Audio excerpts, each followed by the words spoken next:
Hi, it's Matheus Galera. I'm the co-creator of Black Science, and you're listening to 11 O'Clock Comics.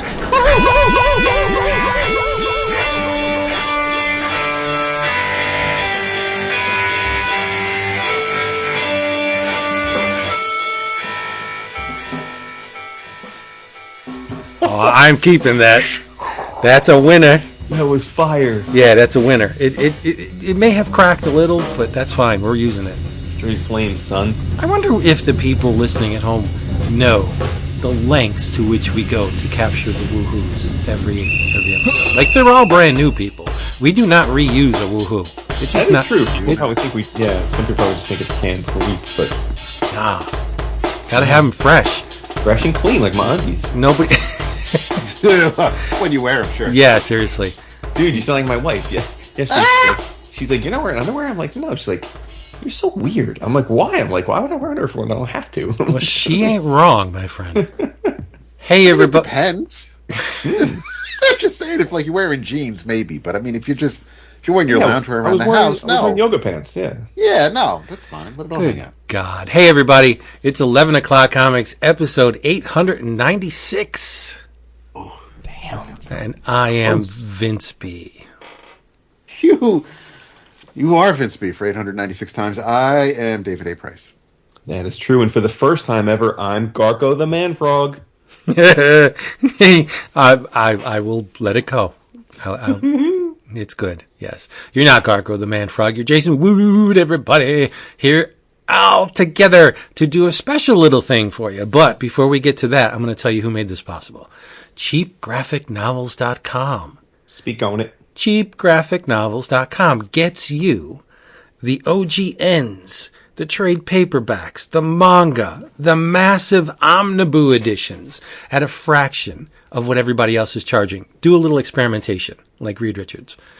Look at the price of what you want on CheapGraphicNovels.com and then go over to Amazon and check the price there. And I bet my bottom dollar that CheapGraphicNovels.com will be lesser and lower. Both of those. So save yourself some money, and while you're at it, make sure that you ping Max after you sent the email confirmation for your order. You're going to want to bounce that back to Max with a reply saying 11 O'Clock Comics sent me. And Max is going to, yet again, wave that magic wand of savings and tap you on your pretty little nose, and you will get free shipping on your next order. It's insanity. Nobody gives free shipping under, those ridiculous restrictions. Free shipping under, over $150. Like, what? You're going to get free shipping no matter what you spend. But the idea is to spend big on the second order because you don't have to spend all the shipping. Ooh. See how it works? CheapGraphicNovels.com. Like an airdrop, like a crate, like parachute it down into your lawn. Yeah, all that. Yeah. We have a little game for you tonight. And it's called What Are You Drinking? It is. I was going to get there. You just didn't allow me to breathe. Okay. See the crowd, I guess. Shit. No, the breathing is happening to this wine that I got here. What? You're drinking a grape? Yeah, I got it. And it's got a 98 on the bottle, Jason. Wait a second. Like 1998? Or? No. Miglior Vino Rosso. And whatever, Luca Maroni. It's got a 98 rating from something. It's called Rosso Bastardo. Ah, the bastard. Indicazione Geografica Tipica. It is a Rosso Bastardo Umbria IGT red wine from 2019. Produced and bottled by Alara Vini, Società Agricola Cyril. I don't know. But it's from Italy, and it's a red wine, and it's 13.5% alcohol by volume, and I like it. But it's got that number that you always look for on the bottle. It's a 98. I love it, dude. Well, now he does. He's a hype beast. He goes. I'm not trying to blow up your spot, but it's not the right number. No. I'm saying I don't like the 98. It depends on who's giving the 98. Right? That's what I'm saying. Yeah. So this could be like. Is it wine advocate? Is it connoisseur? I think this is Fred Mertz. It's high. Never mind. It's good then. It's perfect. Yeah. Good old Fred Mertz in his 98. He rates this wine very highly. Yeah. Excellent. Well, you know what? We have a very, very fun episode ahead. And so because of that, and honestly because my wife and I had some delicious Thai for dinner, and we cracked open a nice bottle of wine with the dinner. So I'm like, you know what? I'm going to get a second glass for the show.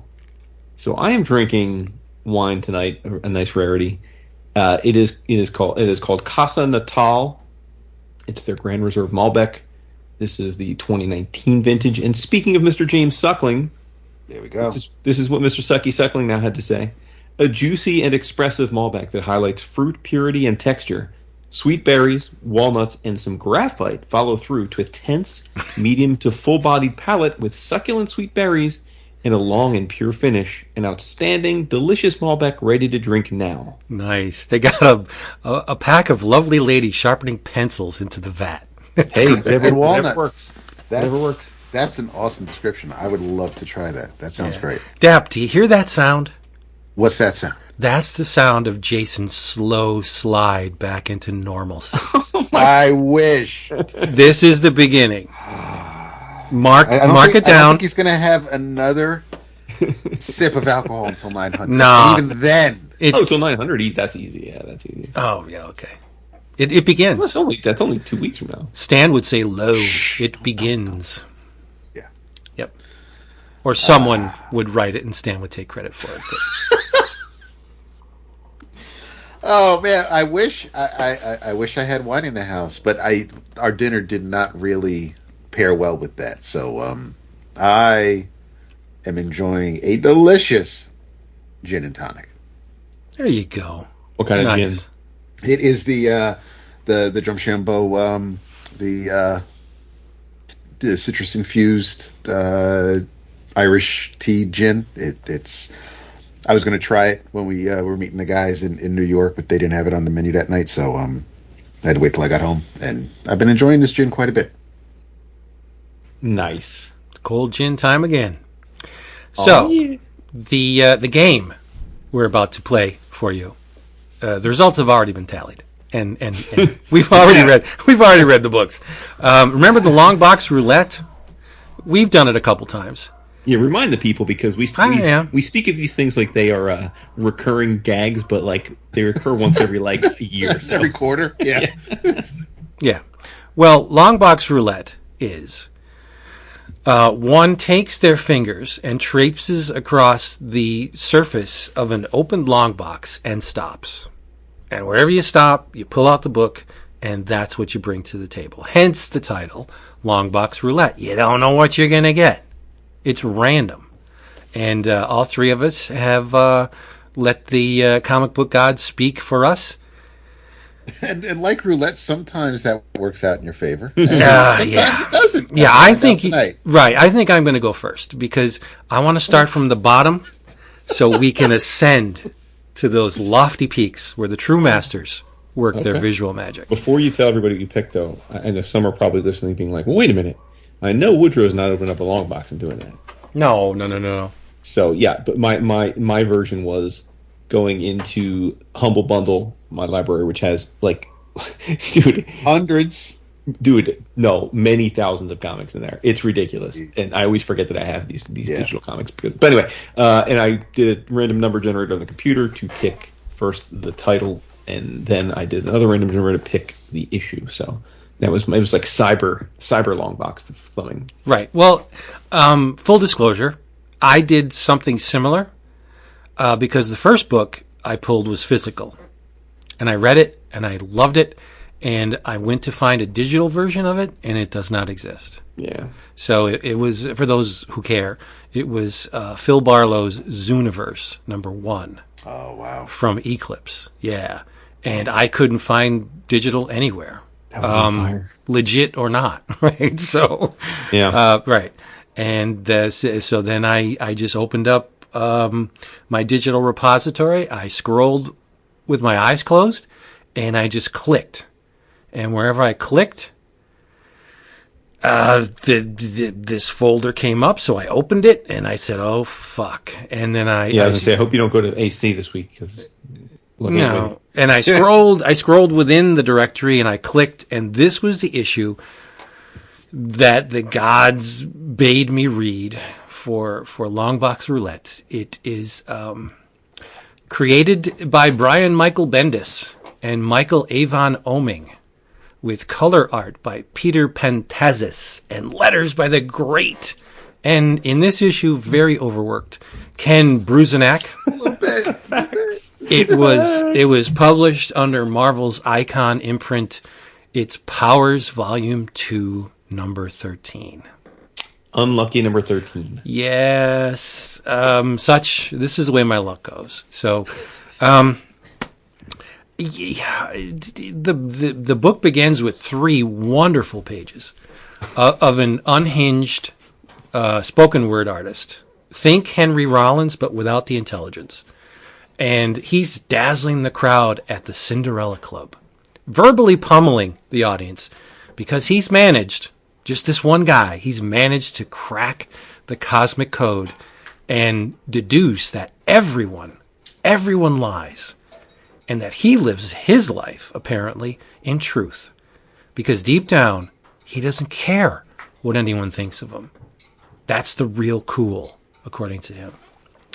Now remember, this is the Powers universe, so superpowers are illegal, but the majority tend to look the other way.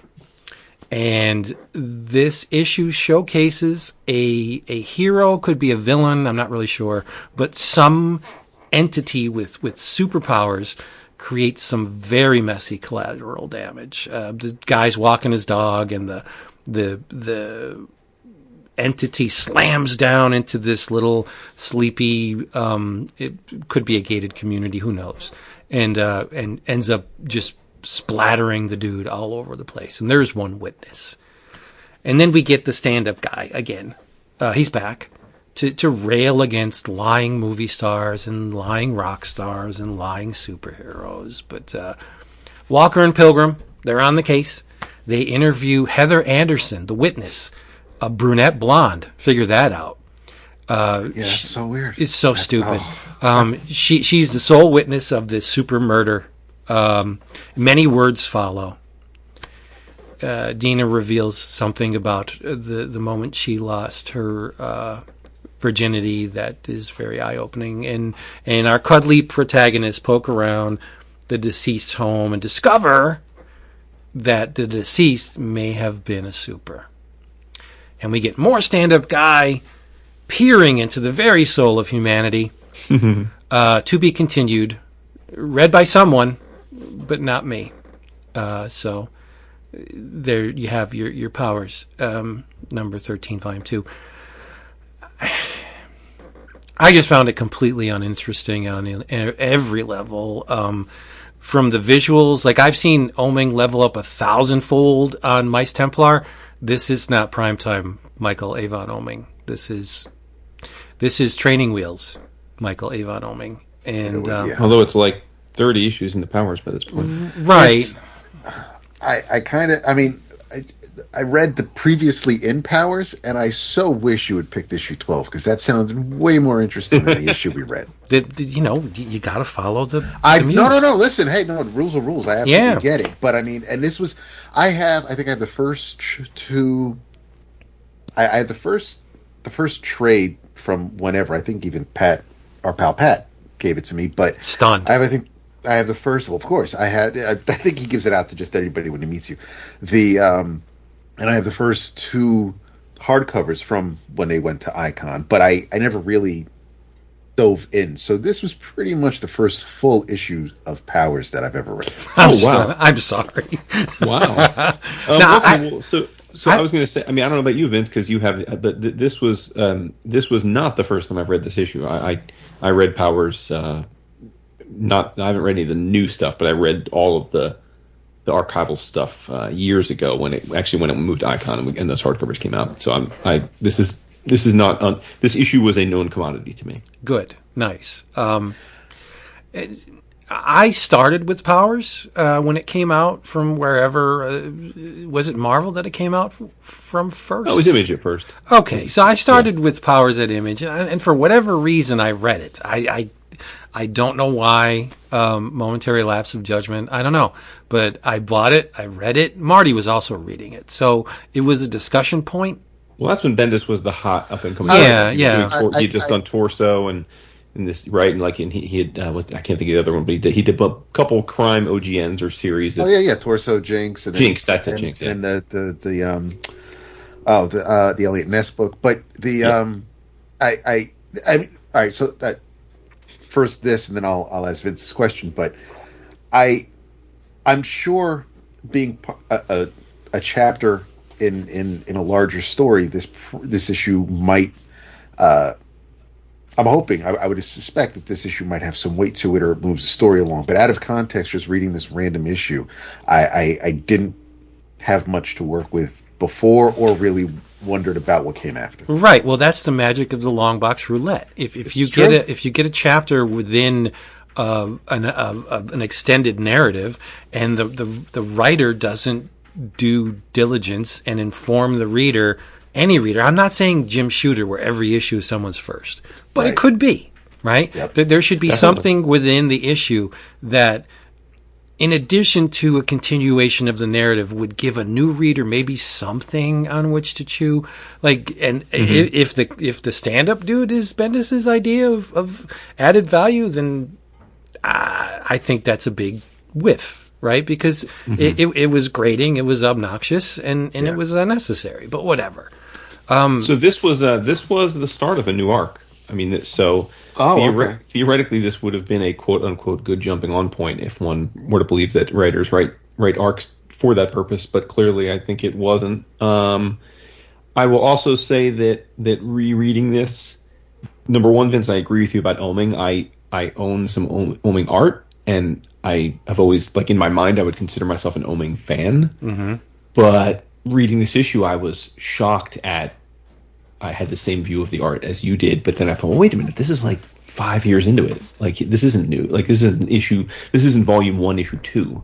Right. This is volume 2, issue 13. So I'm like, I remember his art being a little snappier than this. But you just take a random issue of Mice Templar. Oh, well, yeah. And put it next to this, and it's like night and day. Like, I really love Mice Templar even more than Mouse Guard, and it's a favorite of mine. But wow, what a difference! Mm-hmm. And not only the line art, but the color is so garish, and it's oversaturated, and it's muddy. Like the double page spread where the guy gets kablooied. It's embarrassing. It's embarrassingly bad.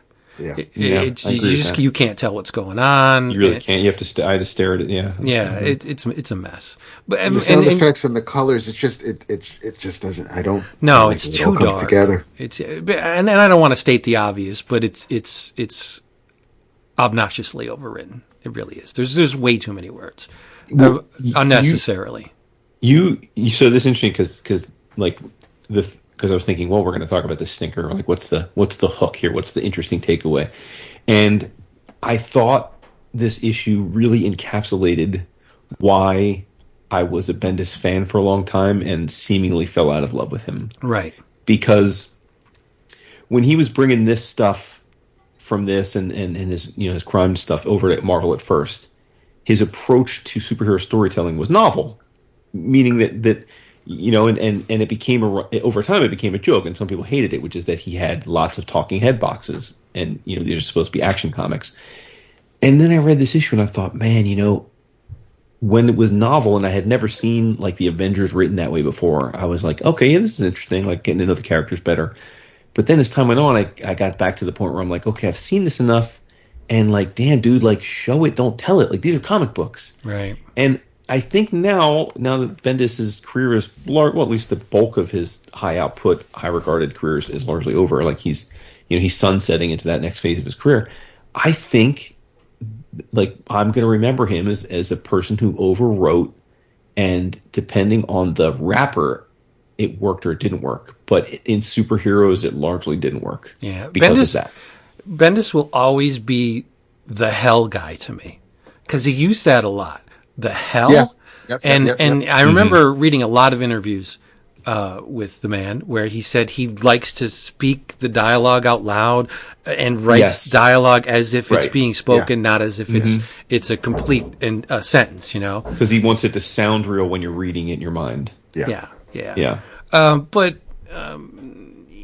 Yeah, and it's odd that you remember that you mentioned that this issue encapsulates a certain thing, because I think the issue that you had to read, I won't say what it is until we get there, but I think that encapsulates another we'll have to dive into that. That's endemic to that title, and it was fascinating to me that this is pretty much everything I don't like about Bendis, and then yours was something that is a problem within that series that is beautifully showcased in that issue. So we'll get to it. Mm-hmm. But yeah, I mean, I don't want to rank this, but it was not a pleasant experience. So. Yeah, I was shocked at how unpleasant it was because like I said, I had read this before. It had been a long time, and I remember Powers. My memory of Powers is kinder than what I thought of this issue this time. So I don't know if I reread Powers now, what would I think of it? Would I think less of it?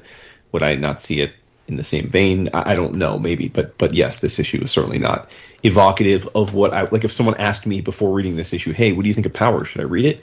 I would have said, absolutely. Yeah, it's one of Bendis' best things. You know what? I would still say it's worth the read because while Bendis is not exactly my cup of tea, I don't think he's a bad writer. I just don't. I don't like his style per se, but he is very good at what he chooses to do. So it doesn't work for me. It'll work for you. Hopefully, you just give it a shot. But yeah. Well, so this quite big question is this being Gap's first ever issue of Powers. Are you curious to see another issue or two to see if or is it like you're like I'm good? No. I mean, I still have these hardcovers somewhere in this room. But I want to start from the beginning. I did. Shit. I mean, it probably. Yeah. You probably got them at the Wild Pig sale we went to. But no, I do. I at least want to read the beginning of it. I want to see because I do know it was the talk of the town for quite a while. And I'm a big fan of his Daredevil stuff, and that's where I think he shines is the street level stuff, and I think he probably would have agreed with that ages ago, but in his Avengers, while I came into it after it started, that first run after Disassembled and getting that team together and the whole Ronan Echo thing, and I enjoyed his first run, but then after the Heroic Age and it went on a little too long, so I stopped and walked away from it, and I would come back and check out other things he would do from time to time, but I do know that as far as his creator-owned stuff and post-Sam and Twitch, that like the Powers is what at least when we were doing the show way back when, it was the Powers and of course Bendis were kind of synonymous, so it makes sense. So yeah, I would like to see at least what kind of caught Marvel's attention with him and see and even see the earlier Oeming stuff. So yeah, I would like to check it out. I think the problem with Bendis is that so many of his trademark writing styles were also adopted by other people. That's true. Yeah. And it's like, the quote realistic dialogue and the heroes hanging out, watching television, just shooting the shit. Like I think it would be easy to overlook if it was just Bendis, because he would be the guy that did that. But then so many writers around the same time adopted the same things, and it just became too much. Like, I don't really want to hear realistic dialogue written by every person on the planet. At least at Marvel at the time. And I was going to say, okay. Yeah, the same thing with the laid back superheroes. Like, no, that's not why I'm buying an issue of Avengers. I'm buying an issue of Avengers to watch them kick the crap out of Ultron. Like, that's what I'm here for. No matter how much I'll praise Bendis for the things that he's written that I do enjoy. There will always be an asterisk next to his name because of Jinx World, because of the Bendis board. That's I consider it primarily, but that is mostly the reason why Nick Spencer's been foisted upon us. Yeah, that's collateral damage, though. He can't, right? Yeah. But and so the writing mechanism of the heroes just hanging out, shooting the shit. The majority of those heroes, for anyone who has read Marvel for any length of time, we already know those heroes. You can't really say that they're character building moments. They are, but we already know Peter Parker and Captain America and Wolverine. Like, we know these characters. Whatever whatever words you're having come out of their mouths, we know that they're going to say that. Like, it's just, I think those bits where they were revolutionary at the time, because it's like, oh, these are real people with real problems and real concerns. We already knew that. But he did it well, but then, like I said, everybody at Marvel started doing it. It's like, oh, God, stop.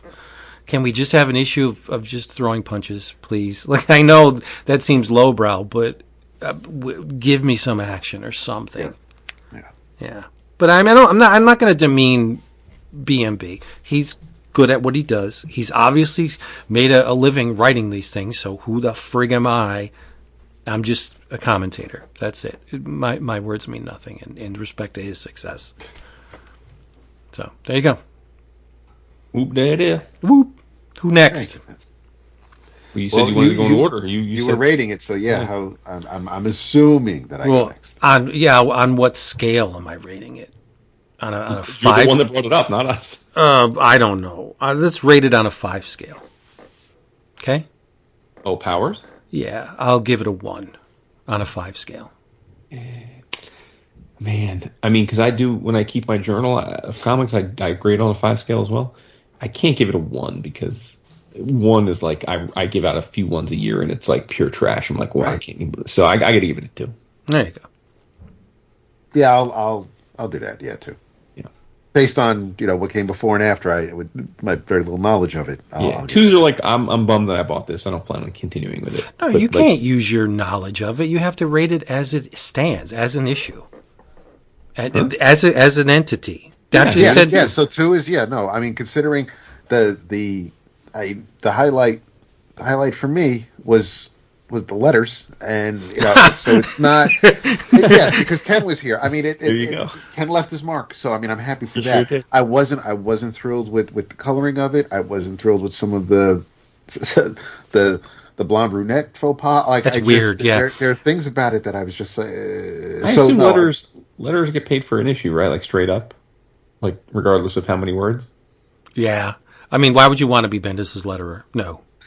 It's not a. I'm wondering if Brusnick got more. There's money. only one worse job in comics, and that's being Chris Claremont's letterer. So, oof. Yeah. Yeah, but Tom made it look good, though. Oh, sure. I like Brusnick. Yeah. No, where's the cast? Oh.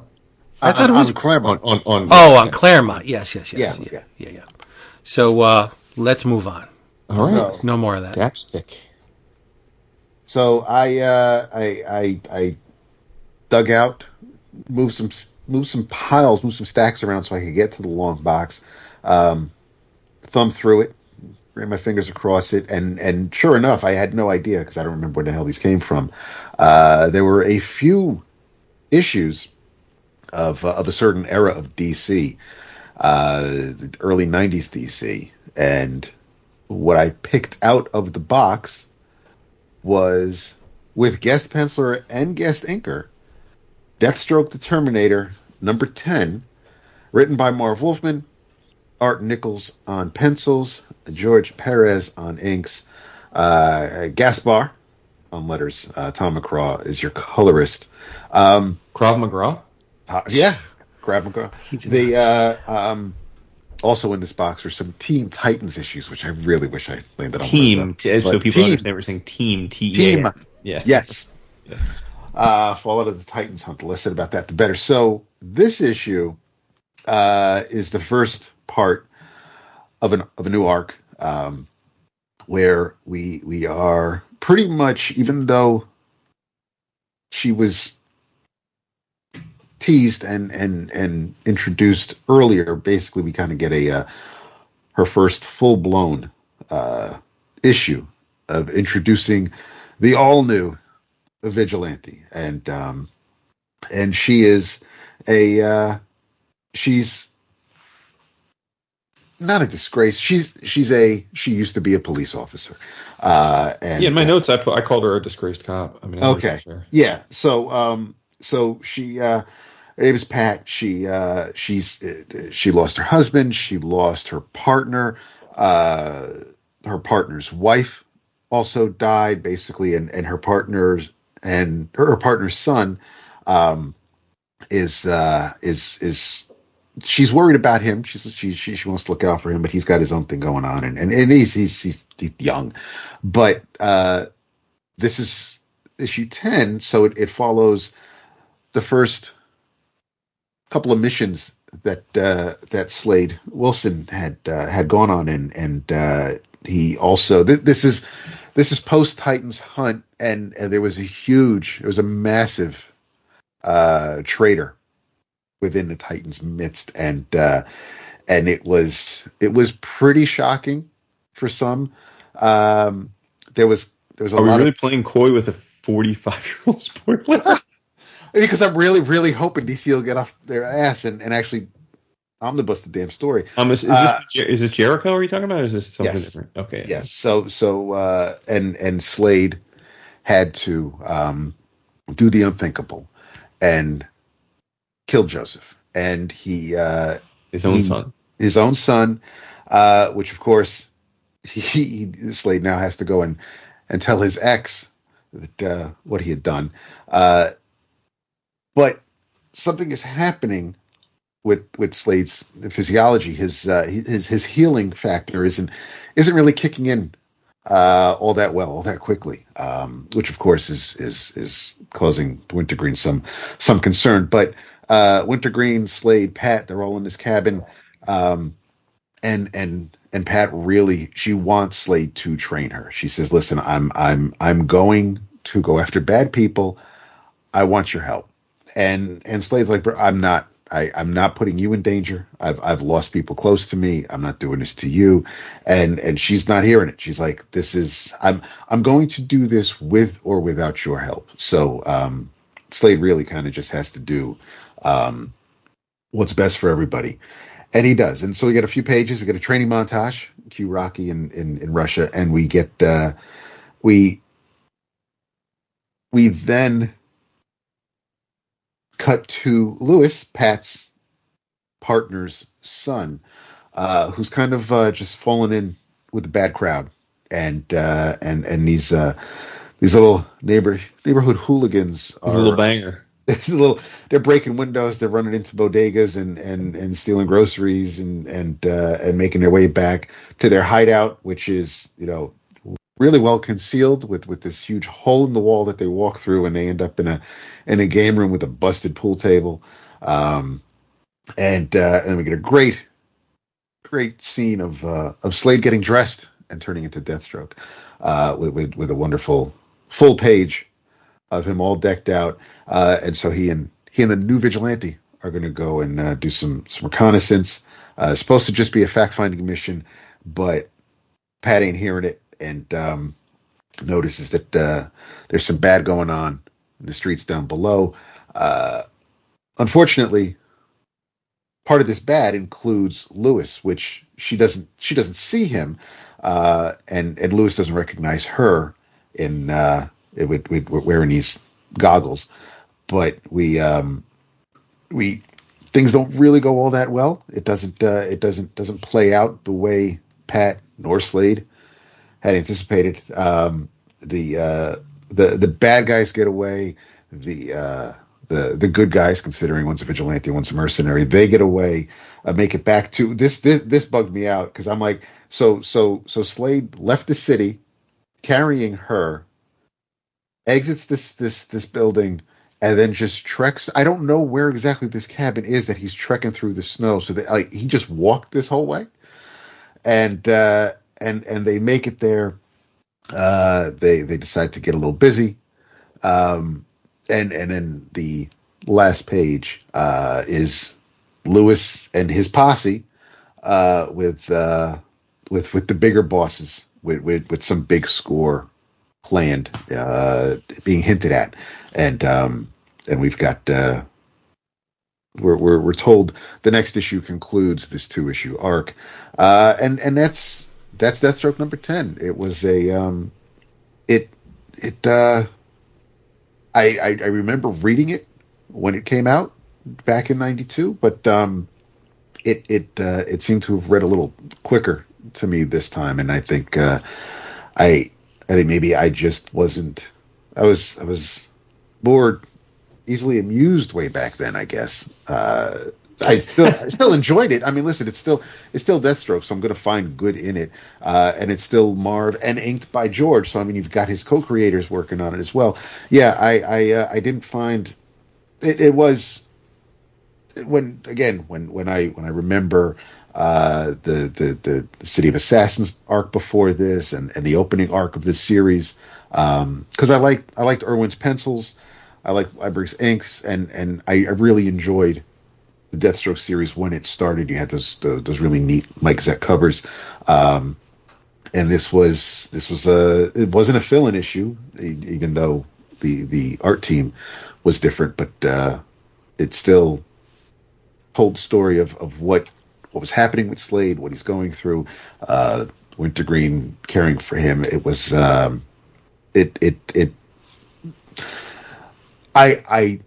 had fun revisiting this, but I am curious to hear what you guys thought. Well, this was my first time reading this.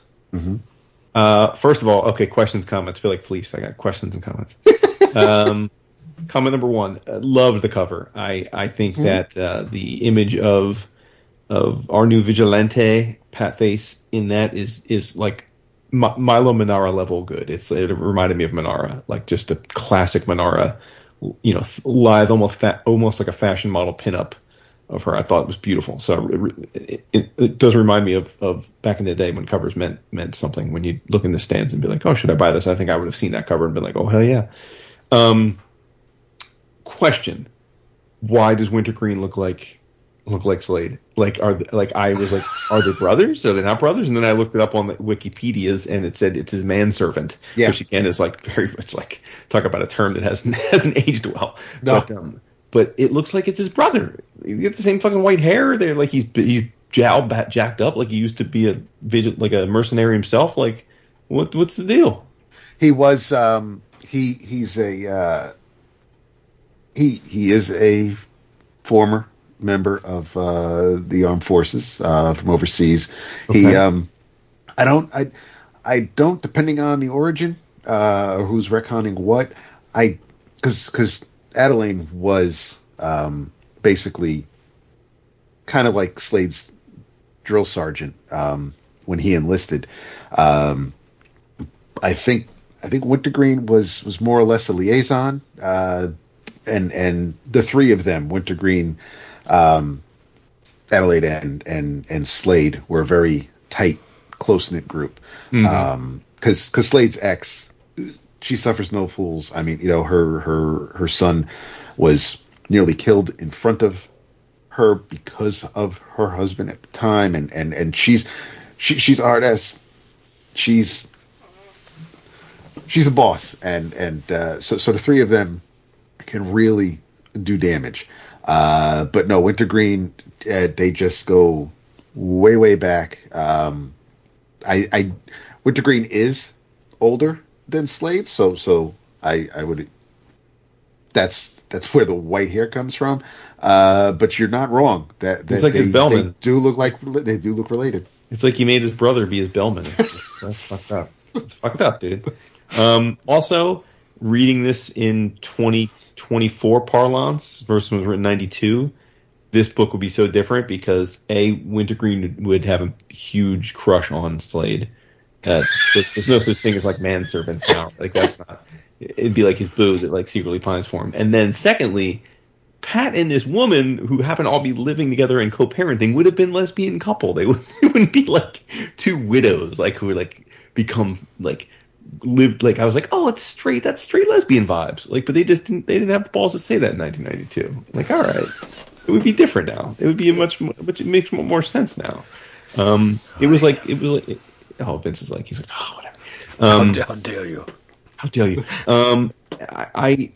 I thought though, in its credit, I didn't feel like I needed to have read what came before. Like they intoned everything they needed to, right? And this is the era of expository dialogue and recaps. So often my criticism of comics from this era, rereading them, is that they're just like too much exposition and too much recapping.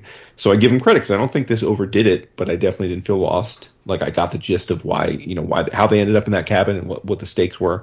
So I give them credit for that. I thought some of the stuff was kind of hilarious, and again, it's just because it was 92. But like the training scenes were straight out of like Remo Williams, like they're like in jeans. Dude, it was so Karate Kid.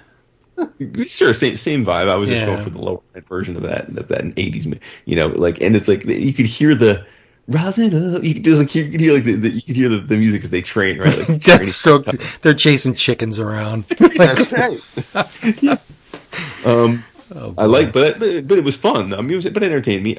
I think that the one thing is, of course, like I know she's a cop, so technically she's already, but like the idea that he could like spend like 2 weeks training her in the woods and that she's ready to be vigilante, and he's like this trained killing machine that's not only gets super strength and healing, but he's also like an expert in every weapon in hand-to-hand combat, and she's like holding her own with him. It's like a little sus there. I dug that they got the net, got busy. Nice to see in 1992 they were already knocking skins in comics. That's cool.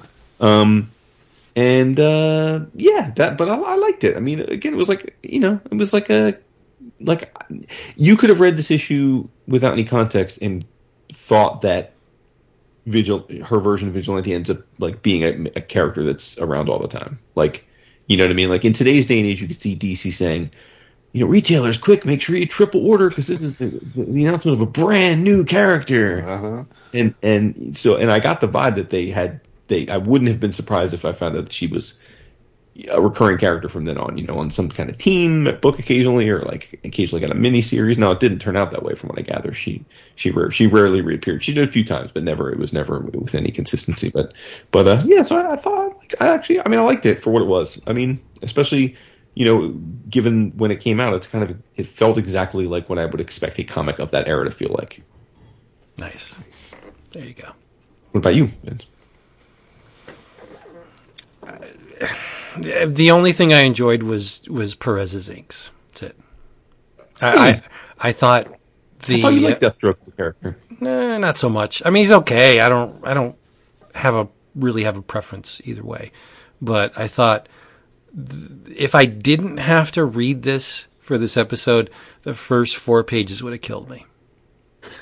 I would have tapped out. Because it's like, let's have two characters sitting on the couch talking about somebody losing a baby or something.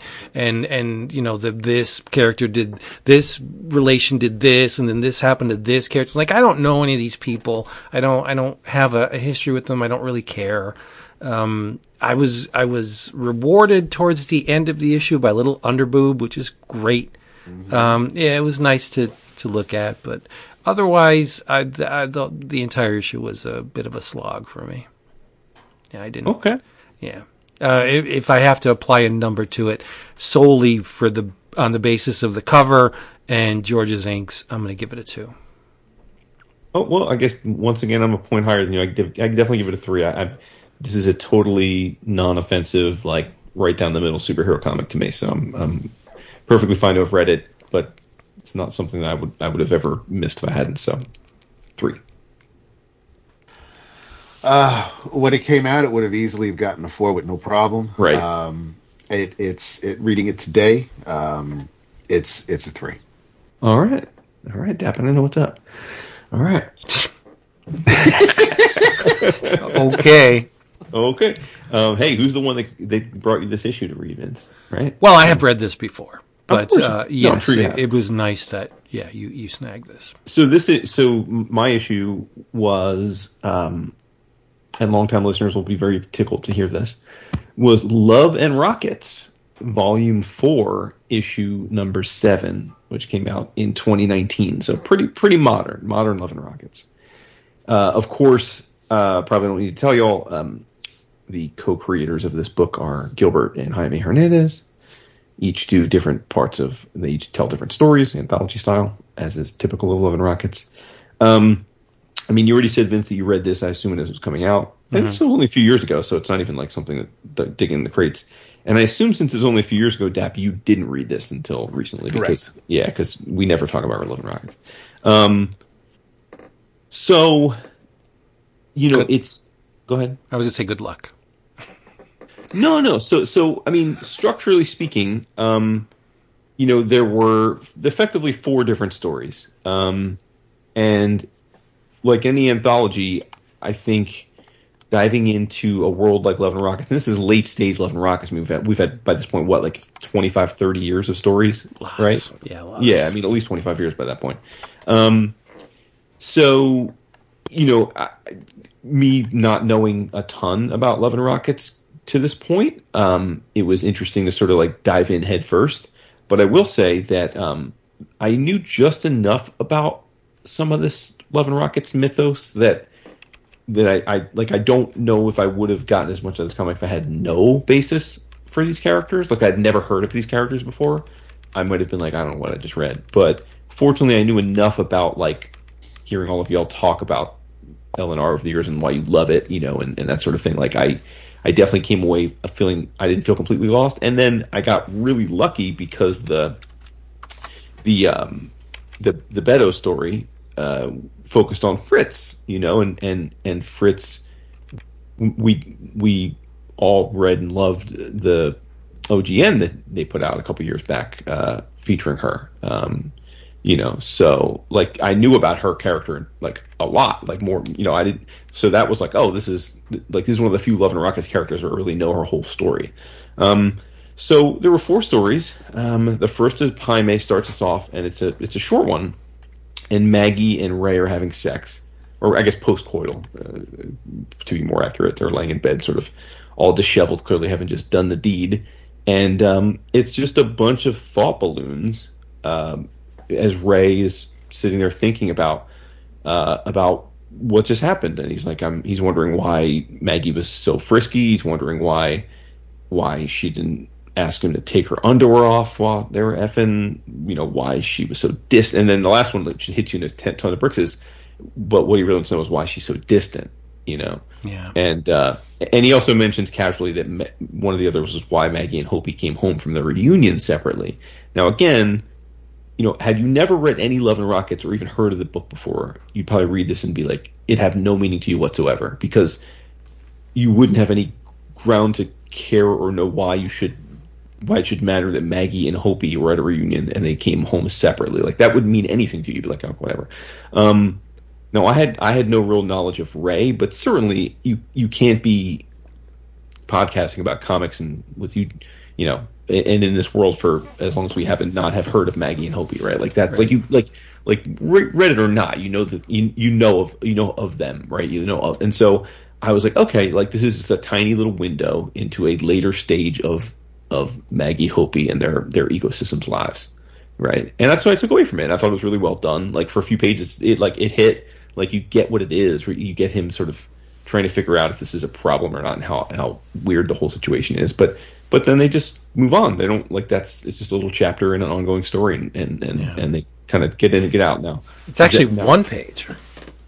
Is it just one? Okay, yeah, just one. Okay, so you can see, like, a lot happens in one page. Yep. Which is incredible. Like, that's a testament to his storytelling. Sure.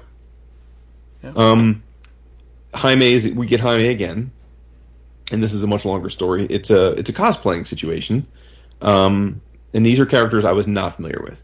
But at the beginning, there's 2 girls named Tonta and Sanchez Sanchez looks like olive oil, which is super weird. She's cosplaying. I just rolled with it. Yeah. But they're talking as Sanchez is talking to Tonta as Tonta is behind in a changing room, getting on her costume. And Sanchez is, asking her, are you going to come visit me in college? Because they're all about to, so clearly they're all seniors in high school and they're about to head off to college. And Tonta comes out and she's dressed as a character named Cheetah Torpeda. But I guess she forgot her boots, so she's very upset. Then we come across a bunch of other girls cosplaying as space women from the Peaceful Planet, of which I guess Cheetah Torpeda is also one of them. And the girls are varying levels of annoying, and the ringleader is extremely annoying. She's got this like long hair, bangs in her face, like bad complexion, braces, and she's just bossing the shit out of the other girls, basically just being like, no, you're this character, no, you stand here, no, you're, so it was very annoying, I'm sure by design. And they interact in this environment for a bit, going back and forth, and basically it dawns on Tanta that it's not just Sanchez leaving for college, but everybody's leaving town for college.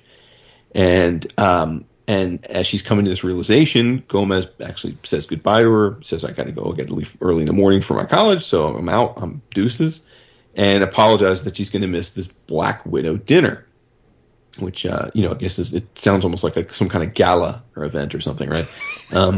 You're like, Black Widow dinner, like, what's up with this? Is Natasha Romanoff like gonna get busy? I don't know. But, and then another chick rolls up named Muñeca, and we find out she's Tanta's sister. La Muñeca.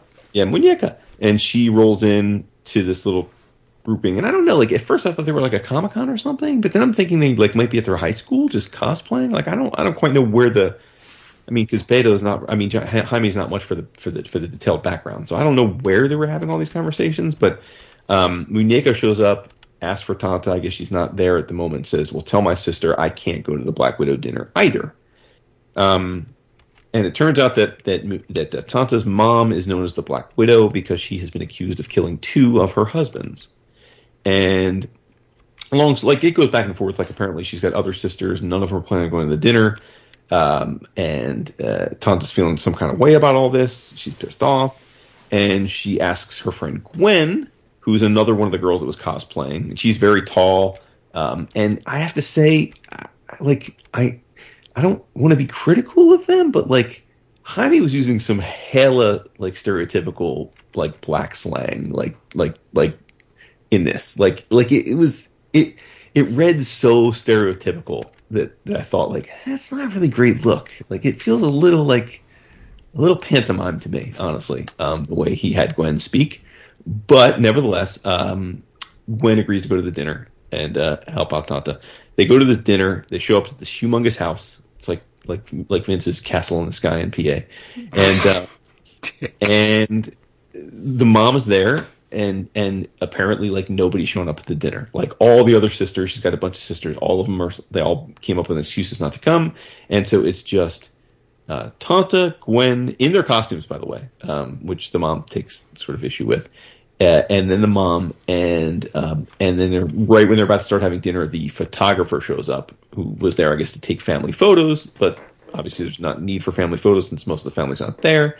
So the mom's like, well, shit, we got all this food, you sit down, you have dinner. So she jumps in and sits down and eats with them, and it's a super awkward dinner, and the photographer clearly has a thing for Gwen. Like, she's like, oh, you look so good now, and takes photos and starts taking photos of her in this house, and the mom's acting weird, and then the mom disappears, and basically like the mom, she's like manic depressive or something, and she basically after dinner like just walks into her bedroom and goes to bed and like doesn't say goodbye or like whatever, and that's sort of that. And then basically the photographer takes the photos, calls Gwen the Mighty Storm, and then Gwen and Tanta walk out of the dinner and just have a conversation kind of recapping the whole thing, making fun of each other's names, and that's that. And before you move on, yeah, right? It's amazing how differently this hits based on your immersion into pop culture stuff. Mm-hmm. Because the cosplay, they're playing the Superwoman from Gamera the Super Monster. Like, that's a real movie. That makes sense because the boy that they're Keiichi was, he pretended he was He's holding a little Gamera stuffed animal. Yeah, and it's so stupid. But it's like, if you don't know your kaiju movies, like, it's going to mean nothing to you. But it's neat that Jaime would insert that. Like, and it's a big part of the early part of the story, where they're all fighting over, like, I'm this character and you're supposed to be the leader and you're subordinate to me, and like, we're the Superwoman from, the Peaceful Planet. It's just, what? Clearly, as you gathered from my description, I had no idea that was a real thing. You probably have never seen it, right? It's no big deal. But that's a Jaime thing. Like, he always puts stuff like that to the really deep rooted, fans of whatever he is. Like, whether it's music or he likes to not so subtly reveal, like, he's down with it, and you said something about the language in it or the epithets. The Gwen is I think if I would trust Jaime above most people to be to have a street cred as far as the language goes, you know what I mean? Where if some other writer used it, I would be a little bit of side eye. But the fact that Jaime's using it, there's automatically like a, pass go. Keep going around the board. Yeah, because you're Jaime. Yeah. Did you notice the affectation at all? Tap reading it? No. Okay. Especially it was just the only time it really may have stood out is okay. Now you stupid, but I mean my sister would speak like that, so it's not. And I grew up around a bunch of Dominicans who would just kind of use shorthand like that, and so no, it rang true. I didn't. Okay. I didn't think he was. But even the most mundane of occurrences in the hands of Jaime Hernandez are a gorgeous thing to witness. Yeah, for sure. Yeah. All right. I'm sorry. No, that's good. So, and then the third and chunkiest part of it is the Beto part, Gilbert. And it's the only one of the 4 stories that he did. And it's as I mentioned, I mean, we read Maria M. a few years back when it came out, which was the story of Fritz acting in a series of movies in honor of her mother, who was also a schlock movie star, and it was very meta. And so I felt very comfortable with this because Fritz is one of the main characters of this story. And this is a much, and we've talked about some other Gilbert work over the years. Like, he's the baudier of the two, it seems, right? Like, he's the more over the top, like, just going to let it rip. And you get that here. I mean, you get the, and again, maybe this means a lot more to someone like Vince or David or anyone else that's read Love and Rockets, but it starts with they're at a reunion concert, where the actual band Love and Rockets is playing. And it's all 3 versions. It's Mach 1, Mach 2, and the final version. And, we're introduced to the lead singer, this fat, disgusting dude, Scott the Hog. And he's up there doing his thing, and he keeps rotating in the other band members. And we start meeting other characters who are all taking in the scene, enjoying the concert. There's Guadalupe, who's married to Steve. And then there's Rex, who is their buddy. And then there's this very all of Beto's women have humongous breasts. There's this very busty girl named Killer, and it turns out to be Guadalupe's daughter. And she's there, and then you got Igor, the bass player, and he seems like the most normie of the bunch because he comes off stage and says he has to bounce and get home to his wife and kids. He's got a huge dick. Well, we find that out. Yeah, well, you see that in a previous story. Like, he's got a massive dick. Yeah. Well, I was going to say, so we find out that Guadalupe, who's now married to Steve, was originally with Igor because of his big dick. And then now she recently found that Steve has a big dick, too. Right. Yes. So she has a type. She's got a type. She's a size queen. I want to be Igor. Yeah. And then Fritz shows up, who we know. We're like, oh, Fritz. And the weird thing about her showing up is that it says that she hates punk rock reunions more than comics, but she'll do anything for Scott. So, then you see the lineups and so forth, and then it gets weird because Fritz is hammered, and she wants to hook up. So she, after the concert, she says, "Come on, Scott, let's go do this." And they're hanging out in the ocean, and she jumps into the ocean, and then she wants to hook up. And she blows him. Yeah, she gives him the beach right there, and he's standing there with his big old belly hanging out, and she's taking it. And and as they're doing all this, like, Scott acquiesces, but he says, I don't, like, look, just because we're doing this, like, doesn't mean we're getting remarried for a third time. So we find out they've been married twice before. Yeah. They're split up now. Fritz casually mentions directing Killer, who's her niece, the one that we mentioned earlier's latest music video. Good catch. Yes. And then a character who I wasn't familiar with, Peepo, shows up. Yeah. And tells Fritz, and she's very militant. Like, I know they're all Latinas in this book. They're the Locust characters, right? But Peepo, I guess she speaks Spanish, I guess, but like she comes across more like the way she's drawn and acts like almost like a German like den mother, you know, like real strict and like real buttoned up. And she's hella pissed. She walks in and she sees Fritz on the ground of I guess it's Scott's house, like cleaning up some kind of mess, and Scott's passed out on the couch and sans underwear. Yeah. And Peepo just shows up to this house and is like telling Fritz to stop cleaning, get off her hands and knees. And Fritz is like, listen, bitch, get the fuck out of my house, right? And then we like have a total cutscene, like it's a totally different scene, and it's another concert, but it's not that same concert. And there's a punk rock looking chick, like a blonde kind of 80s punk wig, and like you can just picture, I mean, the book's in black and white, but you can picture like the neon jumpsuit she's wearing, right, with like the hot pink glasses, I'm sure. But she's this woman is performing on this stage, and all of a sudden this dude Hector rolls up, and he's a reviewer for some kind of music magazine of the time, and he's kind of a loser. It's implied he's kind of a loser, but he's there to do the review, and he shows up late. And he shits on the review. He gives it a shitty review, and basically calls it like just another just another cog in like the pop culture wheel. Forgettable. Well, what he doesn't know is that the performer that he just gave a shitty review to is none other than his own daughter, aka Killer, who was wearing a costume up on stage. So he had no idea. He just gave his daughter a shitty review. Yeah. And then where I think the book probably just gets to a point where I'm like, okay, it drags on for a long time from there because the killer, she's upset. Obviously, their dad gave her a shitty review, and he tries to make amends. They have a talk about it, a confrontation, and then there are just pages after pages of them listing countless songs that mean something to themselves, right. And it's just.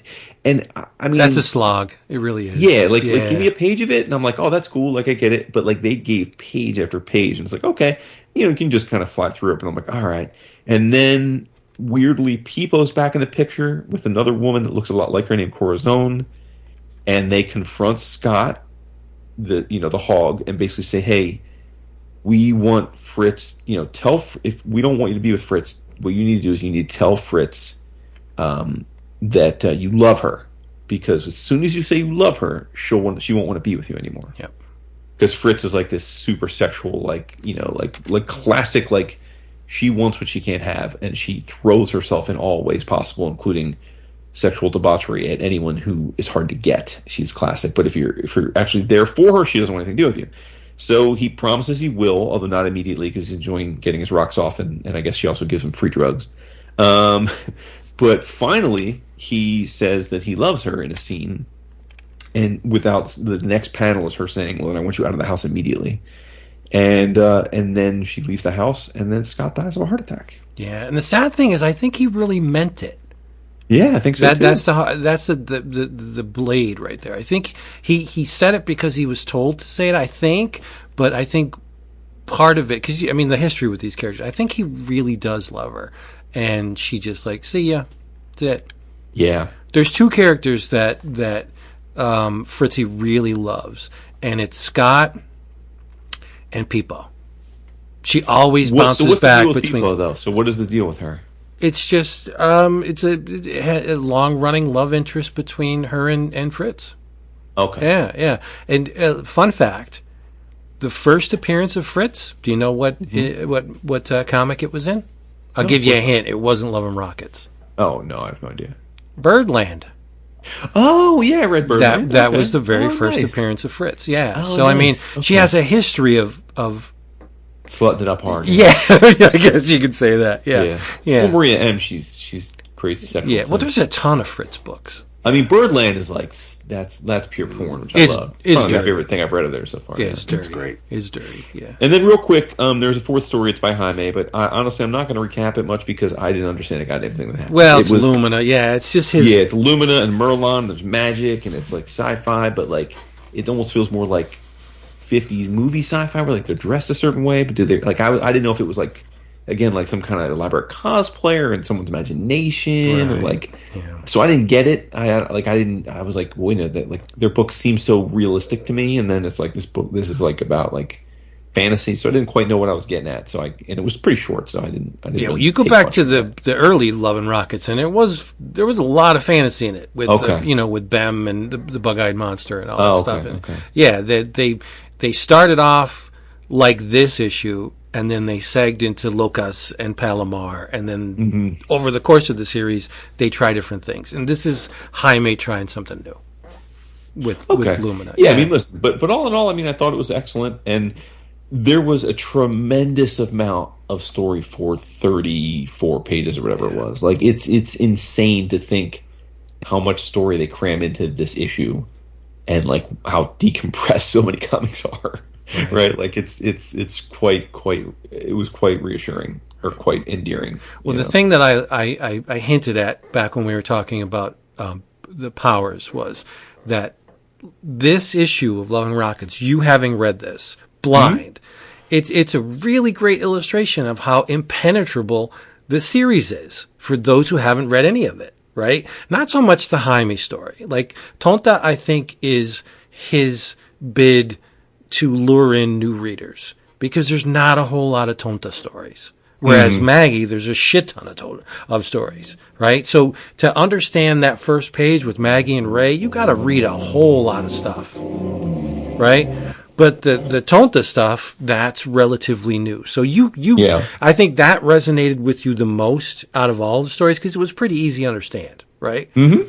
But then you get to the Gilbert story, where there's a shit ton of Love and Rockets history that would be lost on anyone who has not read, a stitch of Love and Rockets. Like I said, I mean, the fact that I have read multiple Fritz stories before was huge in this, because otherwise, I mean, like, I have no idea what talks about. Especially because he draws a lot of the women to look identical, or close to identical. Well, they're all related to Luba. Right. No, so Luba's got huge tits. Yeah, and but I'm saying, he doesn't give them different hair colors or different hair styles. Like they all have long black hair with the same gigantic boobs. So it is hard, other than by the word balloon telling you who's who. Right. If he didn't tell you, and he sometimes doesn't, you'd be totally lost. And that's I think that's Jaime more than Gilbert tries to do new things and try to get new readers into it. And I don't want to say Gilbert's a slouch because he has done new things, but he is so enamored with Fritz. Like he keeps focusing on Fritz, whether it's those individual, the B-movie novels that he's been producing. There's a ton of them.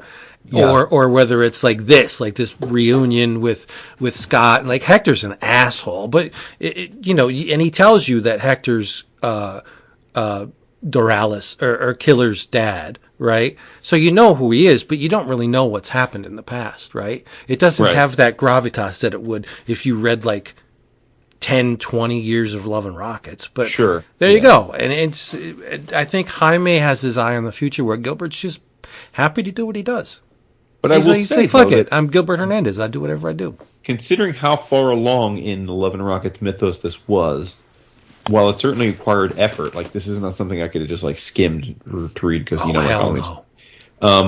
but I think, and I wasn't coming completely blind, especially with the Beto stuff, but I thought it was really well executed, and it definitely I think I would imagine it's a fairly representative issue of why they're Los Brothers Hernandez, right? Like it's an extremely well crafted issue, even if I may not have gotten as much from the stories as some others would have. Yeah, totally. Yeah, it's a good example of what they do. Yeah, but it's a little thin on the Maggie, but yeah, for the most part. Yeah, one page like you said, but yeah. Dap, what'd you think, Dap? I liked it a lot. I hadn't read this issue. I haven't read a ton Logan Rocket, sadly. But as far as an anthology, getting the gist of, I recognized some of the players, not everybody, but I enjoyed what I like about what the brothers do is that they just really even things that might be mundane, like a comic convention or overhearing conversations at a party. I appreciate their storytelling and how they present the stories and how they get you interested in the characters. It's and especially since there's so many characters, what they do really, really well. I can't.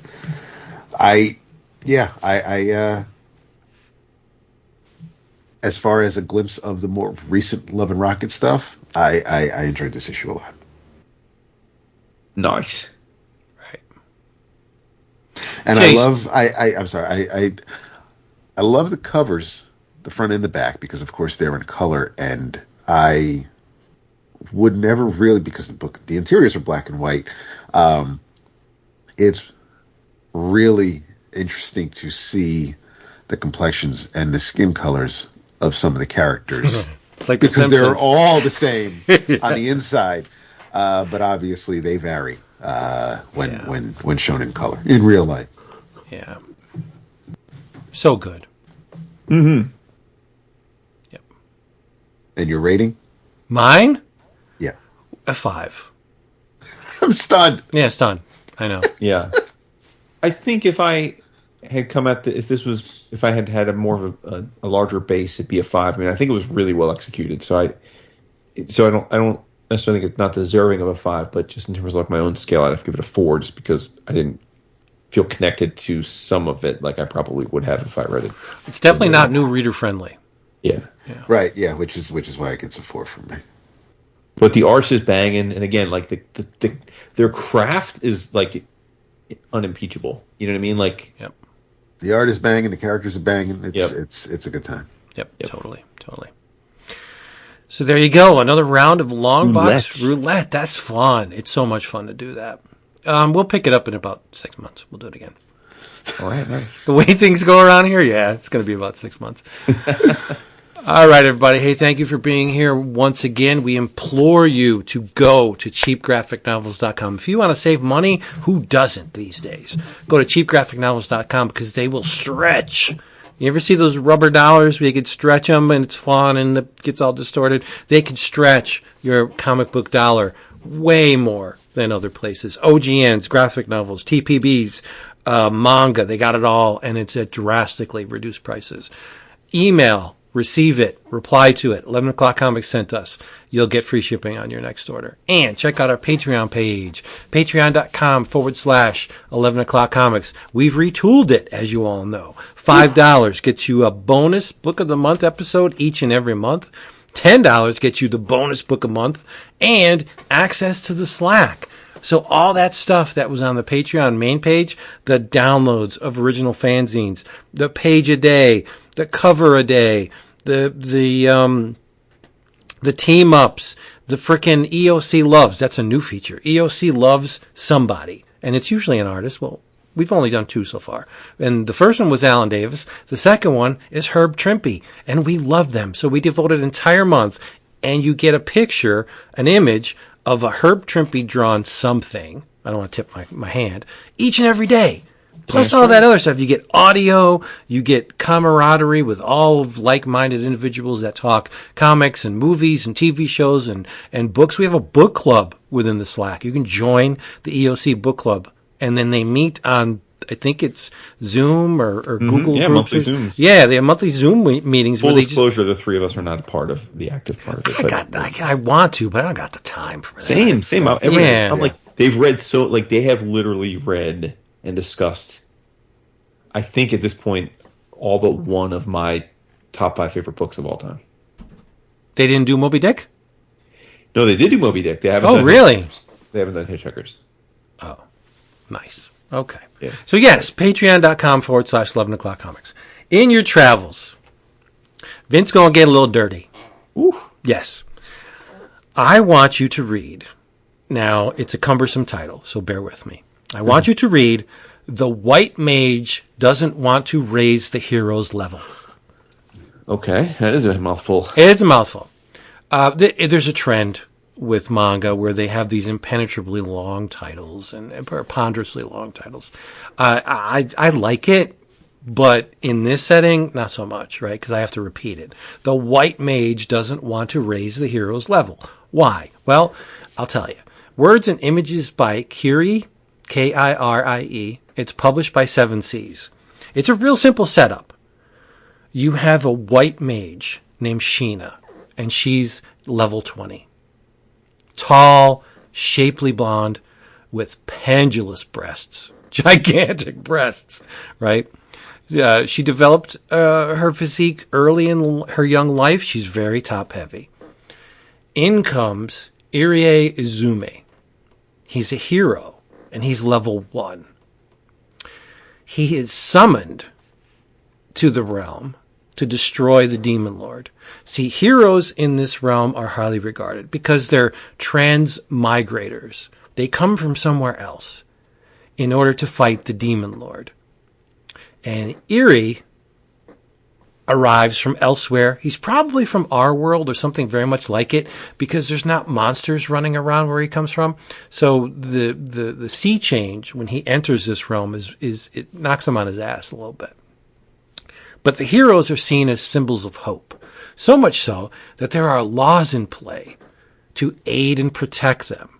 You just can't do whatever you want to a hero because there are safeguards. We need to protect these people because they are going to eventually take down the Demon Lord, right? Problem is that Shima fell in love with Irie on first sight. He's a little stitch of a man, little thin little boy man. He's a skinny little thing, and the thing is, the title. What ties into the title is she's totally enamored with him. And she does not want him to level up because if he does, he will defeat the Demon Lord and leave her. So what does she do? She wears this ridiculously skimpy costume. It's just 2 strips that cover her boobs, and her lower quadrant is pretty much exposed with underwear. And she throws herself at him at every opportunity to distract him from leveling up. Like, he can't even handle low-level monsters like a slime or a dungeon dog. And when they do get in a position where they're fighting creatures, Shima will take them out so as not to give Irie the XP. If you like cheesecake, and who doesn't like cheesecake?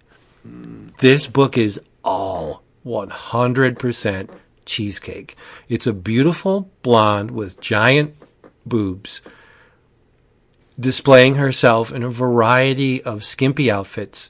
And then other women come in and they notice that Irie's really cute and they throw themselves at him, and they all have, most of them have really ample breasts. It's all cheesecake. There's maybe 1 or 2 pages of bare breasts, but for the most part, it's peekaboo. They're selling the sizzle and not the steak, and I love that. I really love the old burlesque where what you see is far more enticing than what you actually do. It's beautifully drawn. Kirie is extremely versatile with the human form, both male and female.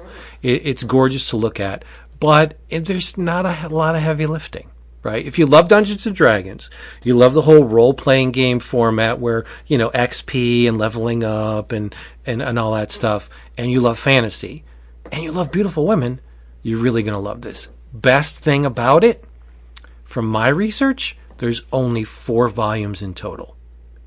So it's a very small commitment. If you had me at 4 volumes. Yeah, if you want to get in this, very small. Did I say it's from 7 Seas? I think I did. Mm-hmm. Yeah. Yeah, it is gorgeous. One drawback.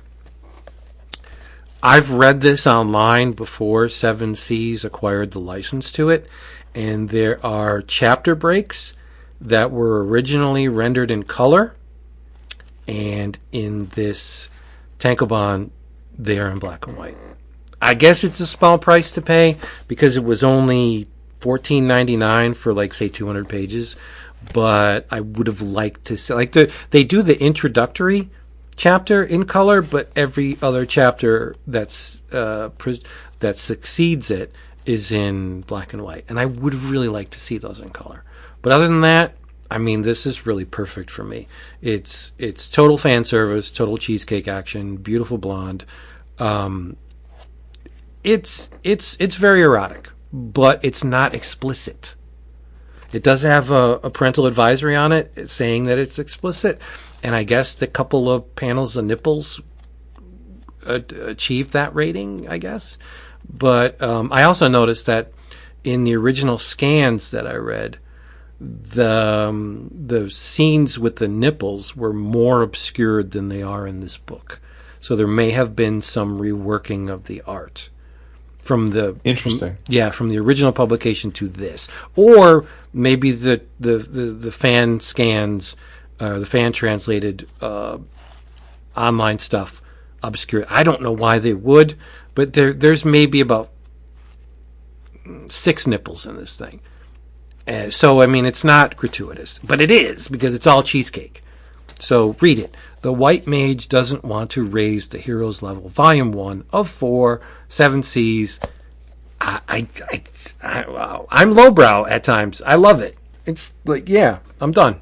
You got me. So easy. Yeah. I mean, she's gorgeous, too. Sheema's gorgeous. And she's a little thick on the bottom.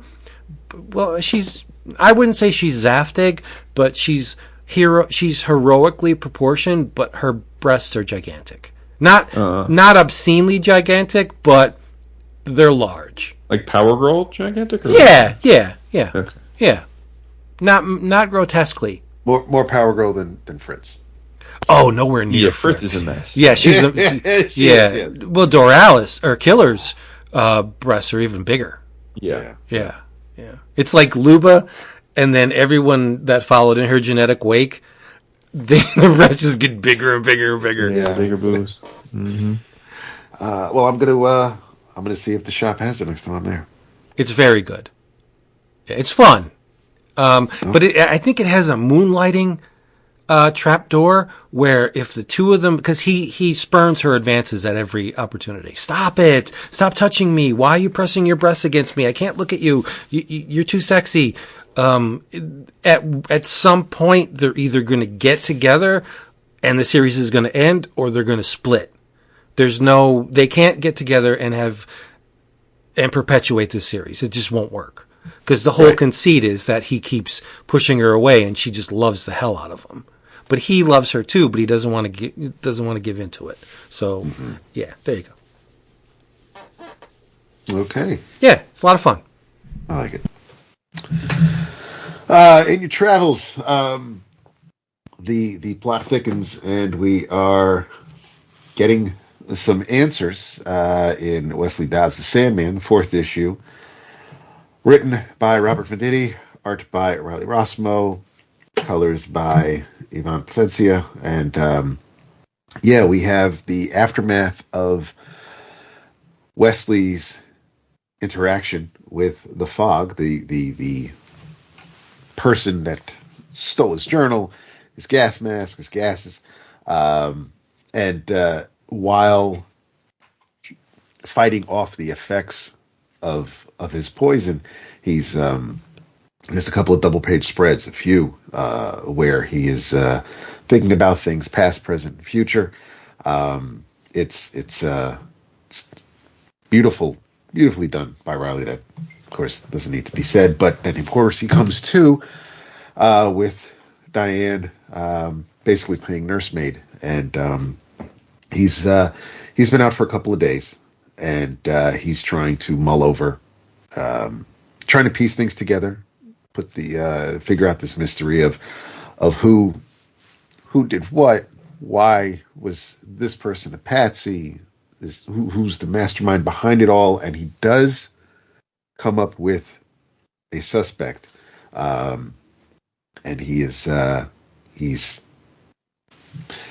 thinks he knows who it is. Turns out it's not necessarily that person, but when he goes to confront that person, there's an interaction going on that luckily Wesley arrives in time to put a stop to it. Unfortunately, the way that interaction ends, he doesn't have many more answers to any of his questions, but it does kind of allow him to hone in on one person in particular that he thinks may be behind it all. And I think as we near the end of this 6-issue miniseries,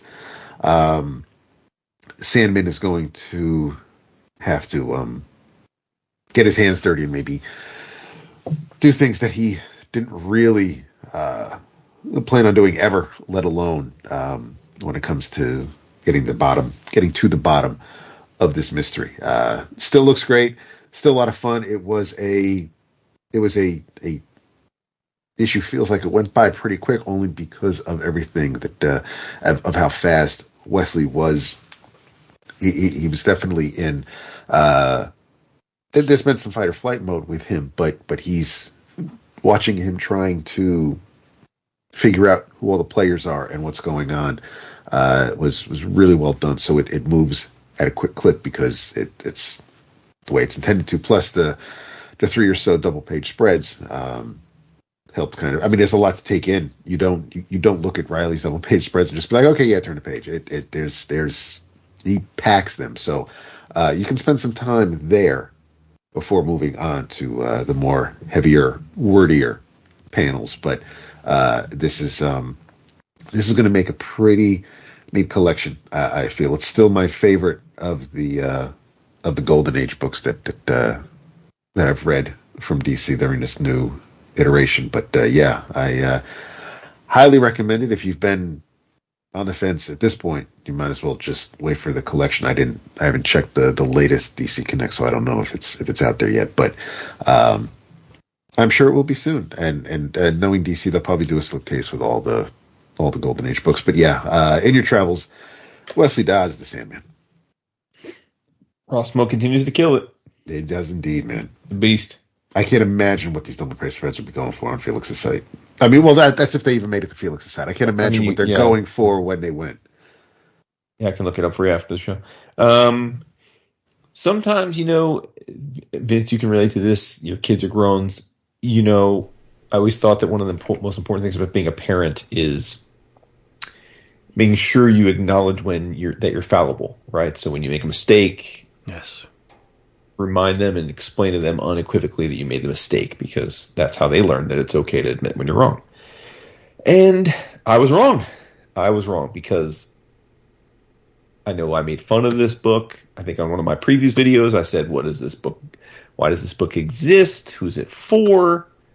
I don't understand it. You read Spawn? No. But I was wrong. This book is for me. It's for a lot of people.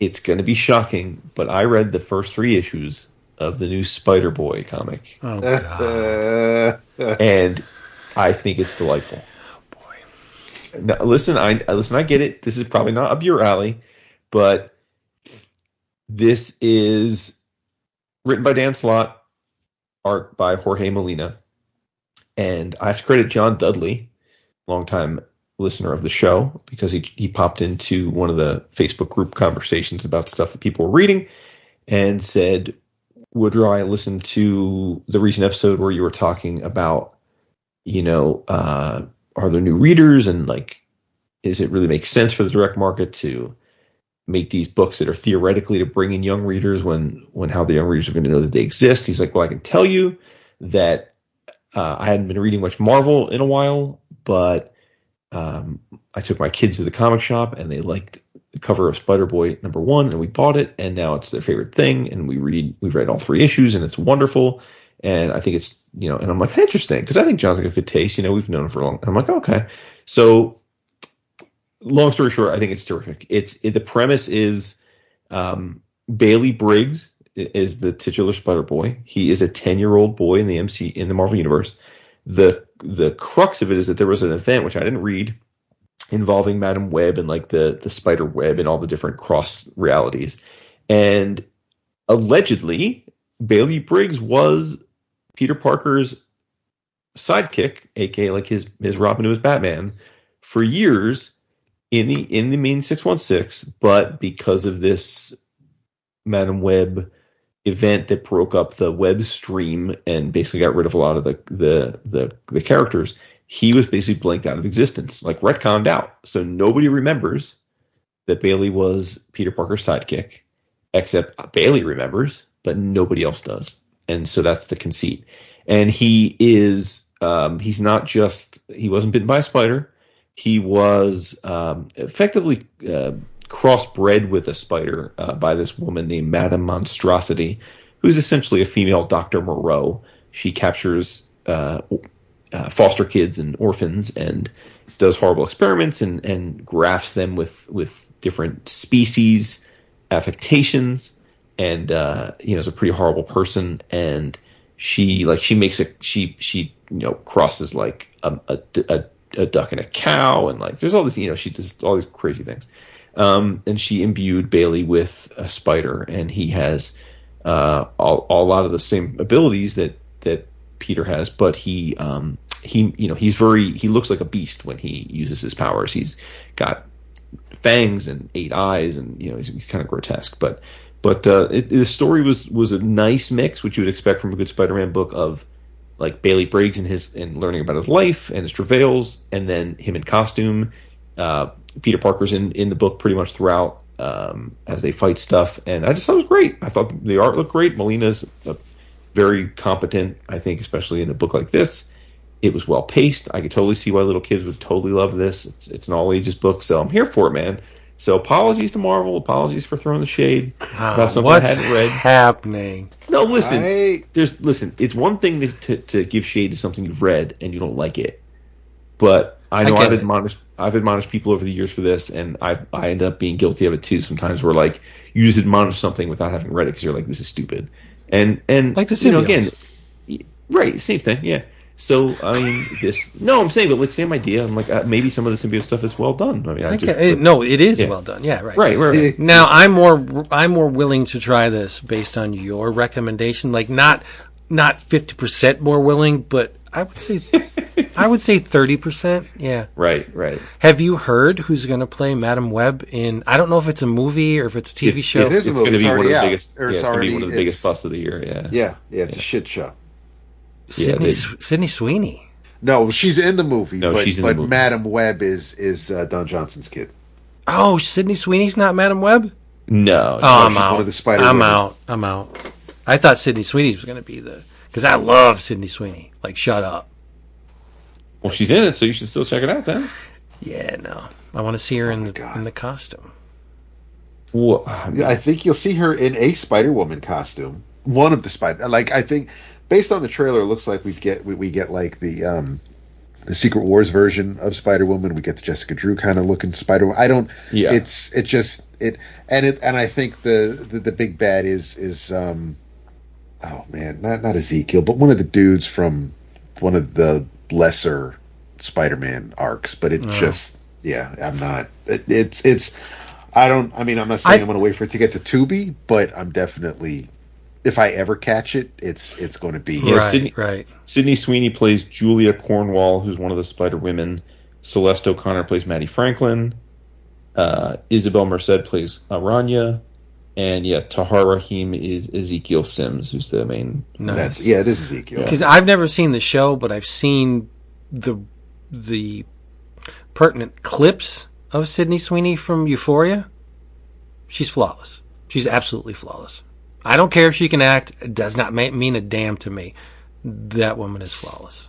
It's interesting because I was listening to this podcast about the next big Hollywood it people, and one of the two people on the show was trying to say that Sydney Sweeney's participation in Madam Web knocks her back from the pack of the potential. And then the other guy was like, nah, that's not true because she's not the star.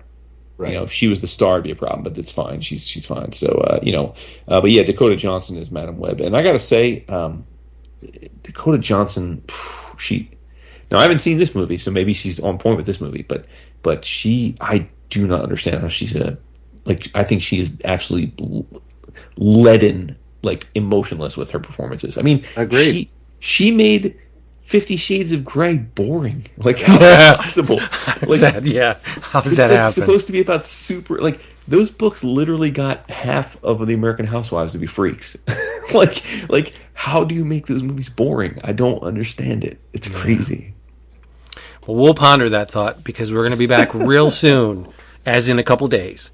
So thank you for being here. Get yourselves to a comic book shop, buy some comics, talk about them online, come to the Facebook group. If you want to see any images from the things we talked about this episode, go to 11o'clockcomics.com. There's an episode thread 8. What is this one?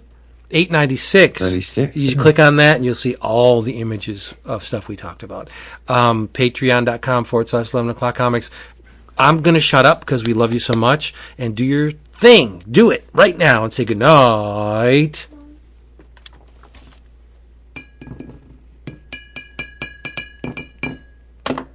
David.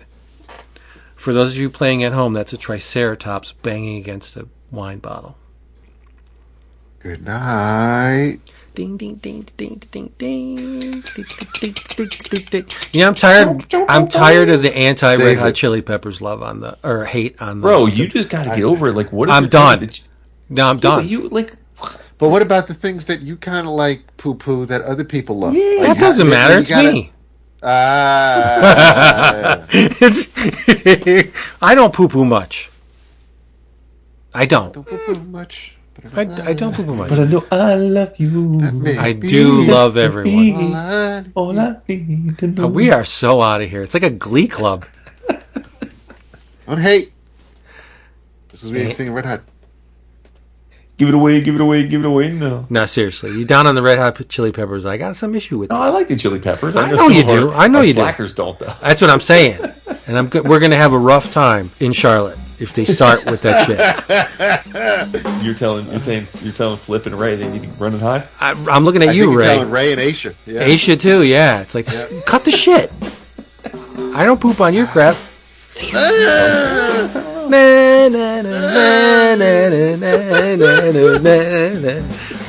Was I saying it as I do? Okay. That's it for that one.